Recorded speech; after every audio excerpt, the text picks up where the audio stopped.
إن الله وملائكته يصلون على النبي يا أيها الذين آمنوا صلوا عليه وسلموا تسليما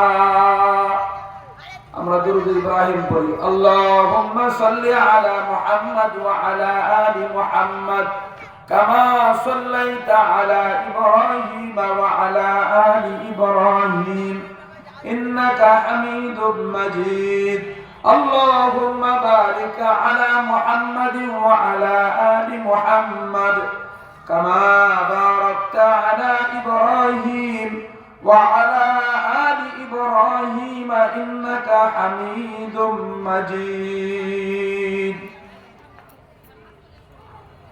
فاطمة الزهراء মহিলা মাদ্রাসার উদ্যোগে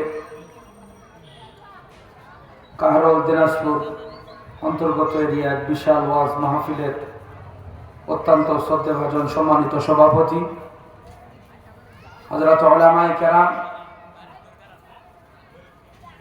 অতিথিবৃন্দু,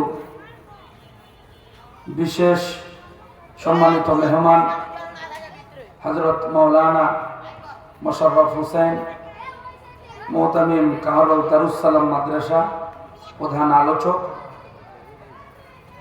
বিশেষ আলোচক, দূরদারাজের এরিয়া থেকে আগত সর্বস্তরের মুসলমান ভাইসা, পর্দার আড়ালে আমার মা ও বোনেরা, যুবক ভাইয়েরা, প্রত্যেকের প্রতি আমার আন্তরিক মোবারকবাদ।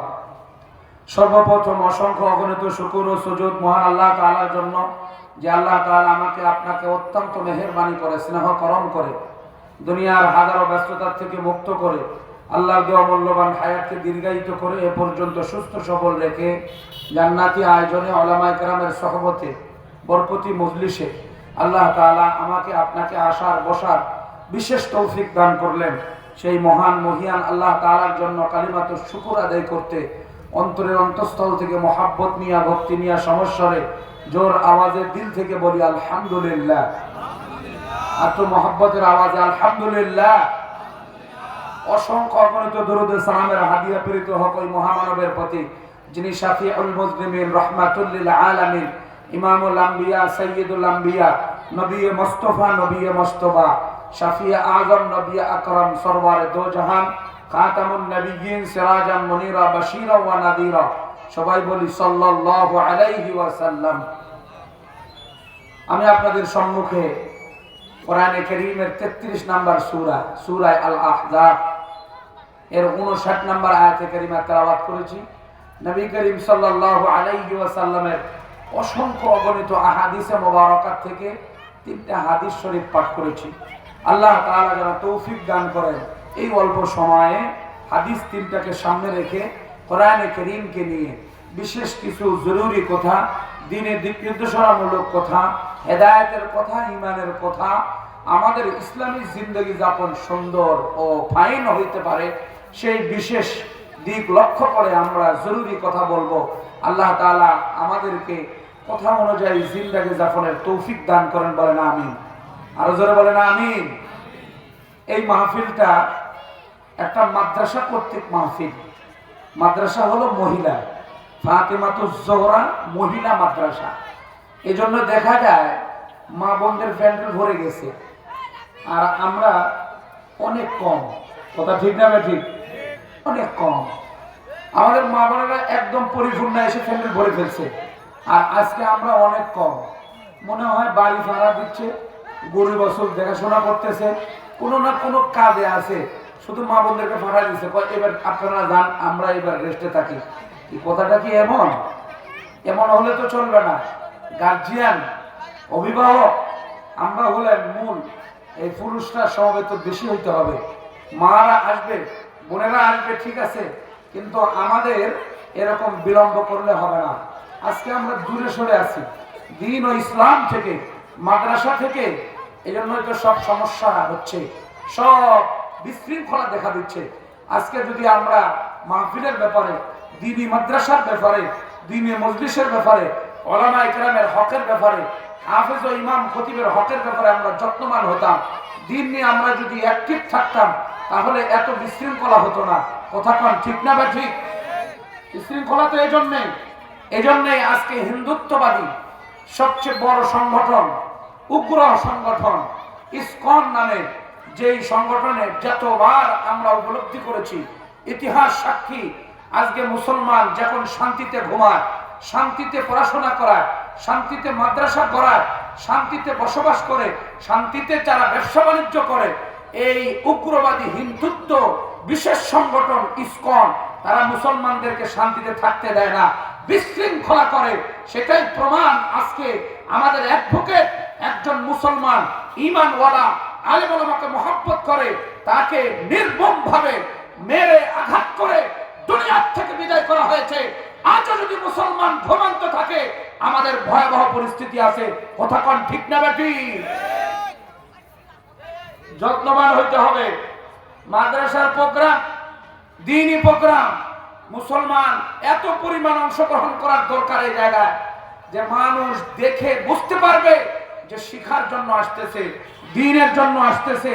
এখানে আমরা সমবেত হয়েছি ঈমানের জন্য, ইসলামের জন্য। অপর শক্তি থর থর করে কাঁপবে। কথা কোন ঠিক না বেঠি?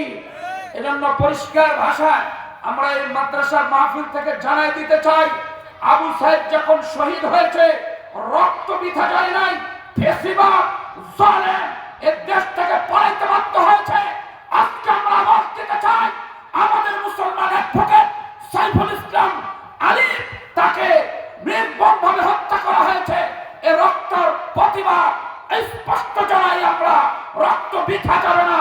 হিন্দুর উগ্রবাদী হিন্দু এই সংগঠন অনিত বিলম্বে নিষিদ্ধ করুন, নিষিদ্ধ করুন, নিষিদ্ধ করুন। কথা কোন ঠিক না ঠিক? আমরা চাই না যে সংগঠনের মাধ্যমে এ দেশে হিন্দু, মুসলমান, বৌদ্ধ কোন সম্প্রদায়ের উপরে কোন হামলা দামলা হোক, আমরা চাই না। কথা কোন ঠিক না ঠিক? এ দেশে হিন্দুরা বসবাস করবে, আমরা তাদেরকে সবভাবে শেল্টার দিব। এটাই বাংলাদেশের ইতিহাস। বাংলাদেশ সমস্ত মানুষ শান্ত, সমস্ত মানুষ নীরব, তারা কোনো সময় উগ্রপন্থী নয়। ইসলাম এটা কখনোই শিখায় না। এই উগ্রবাদিতা এসেছে ইসকন থেকে, খ্রিস্টান থেকে, ইহুদিদের দাম থেকে এসেছে। আমরা তাদেরকে ক্লিয়ার জানাই দিতে চাই, মাদ্রাসা কর্তৃক মাহফিল, আমরা মাদ্রাসা নিয়ে থাকতে চাই। মাদ্রাসায় সব কিছু দ্বীনের কেন্দ্রবিন্দু, এটা থেকে আমরা দূরে সরে পড়ব না। এর সাথে আমাদের জীবনকে সুন্দর করে সাজায় নিব। কেউ ইসলামের বিরুদ্ধে কথা বলবে, চোখ উপড়ায় ফেলবো। কথা কোন ঠিক না ঠিক? আসুন আল্লাহ পাক রব্বুল আলামিন আমাদের এই প্রোগ্রামকে সাফল্যমণ্ডিত করুন, বলেন আমিন। মাদ্রাসা কর্তৃক মাহফিল, দ্বীনি মাদ্রাসা, বিশেষ করে মহিলাদেরকে ইসলামিক তাহজিব তামাদ্দুন শিক্ষা দেওয়া হয়। এজন্যই আমি আপনাদের সম্মুখে কোরআনে কারীমের ওই বিশেষ আয়াত তেলাওয়াত করেছি, যেখানে মহিলাদের বিশেষ দিক নির্দেশনা রয়েছে। হাদিসও দুইটা মহিলাদের ব্যাপারে, আর একটা হাদিস যেটা সবার জন্য প্রযোজ্য। আল্লাহ তাআলা আমাদের তৌফিক দান করেন। অল্প সময়ে জরুরি কথা, হেদায়েতের কথা ইখলাসের সহিত শোনা এবং বলা, বলা এবং শোনা আল্লাহ তাআলা তৌফিক দান করেন। জোরে বলেন আমিন। আর জোরে বলেন আমিন। আপনারা এরকম একটা মাহফিলে আসা দ্বারা খুশি না বেজার? আর জোরে বলেন। একটু হাত উঠান, ভালো করে উঠান। নারায়ে তাকবীর, নারায়ে তাকবীর। শয়তানি তো ফালাবে না, ইসকনের সেই দালালরা তো আরো পরে ফালাবে। শয়তান ফালাইতে লাগবে তো আরো তো সাউন্ড লাগবে। ও বাপজান, ওই যে পিছিয়ে বসছেন, একটু জমা হন, একত্রিত হন, সামনের দিকে আগে আসেন। অল্প লোক হোক, কিন্তু কথা সুন্দর হবে ইনশাআল্লাহ। অল্প সময়ে অল্প সংখ্যক লোক, কথা সুন্দর হবে, আমরা মনোযোগী হব। এই জন্য আমরা একটু জমে বসি। ওই যে মাঝখানে ফাঁকা রাখবেন না, জমে বসবেন, সুন্দর করে বসবেন ইনশাআল্লাহ। আল্লাহ তাআলা আমাদের এই প্রোগ্রামকে সাফল্যমণ্ডিত করেন। জোরে বলেন আমিন।